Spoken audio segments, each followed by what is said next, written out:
Most people find the meaning in their life through responsibility. I believe the fundamental religious truth of the idea that life is suffering. It's suffering because we're mortal and fragile, and because we're also subject to malevolence at our own hands and at the hands of others. It's a constant existential problem. And that can make you bitter and can make you hopeless and nihilistic and depressed and anxious and likely to abuse substances of various sorts as a medication or an escape. It can augur you in a very large number of ways. And I'm suggesting to people that there is a way out of that. And the way out is to confront that forthrightly and to adopt responsibility in your own life and to try to make the world a better place, and that it's necessary to do that. And that if you don't do that, that things go badly. I think the deck is stacked against everyone to some degree because life is very difficult and we all die. But some people do have it harder than others. And all of us have it very hard at some times in our lives. It's like, well, what's the alternative? You take responsibility for that and try to struggle uphill, because the alternative makes everything worse. Find something in your life that's so worthwhile doing that the fact that you're going to suffer is justifiable.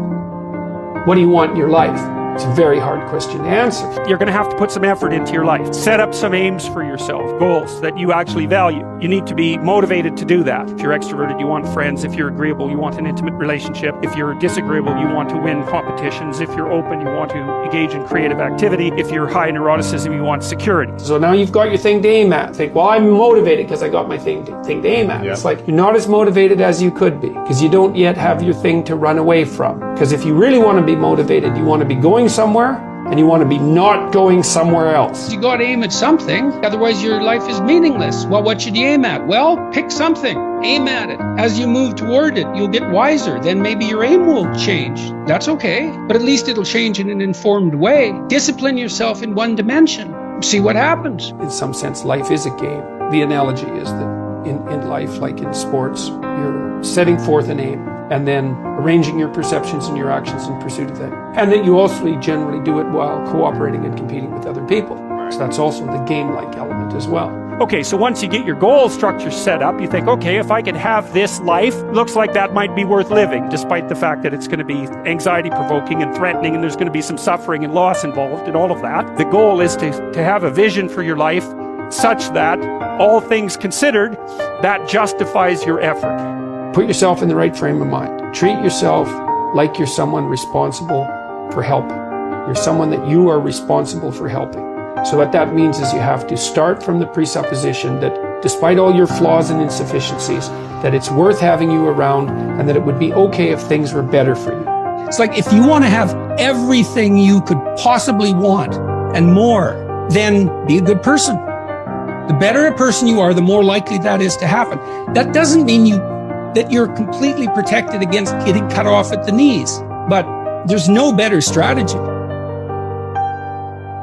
Then what do you do? Well, then you turn down to the micro routines. It's like, okay, well, this is what I'm aiming for. How does that instantiate itself day to day, week to week, month to month?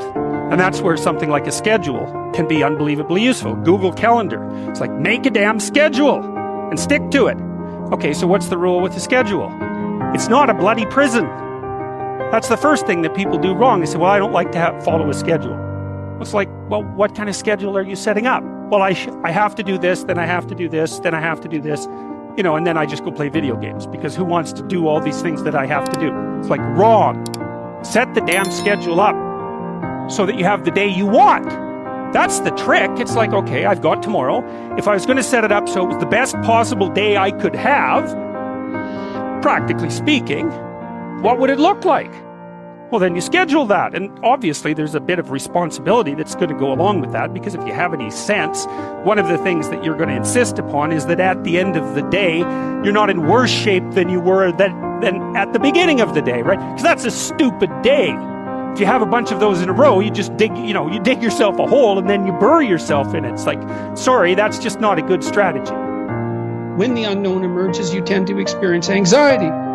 And then there's the known, and I define the known very specifically and very carefully. The known is the place you are when what you're doing produces the results you want.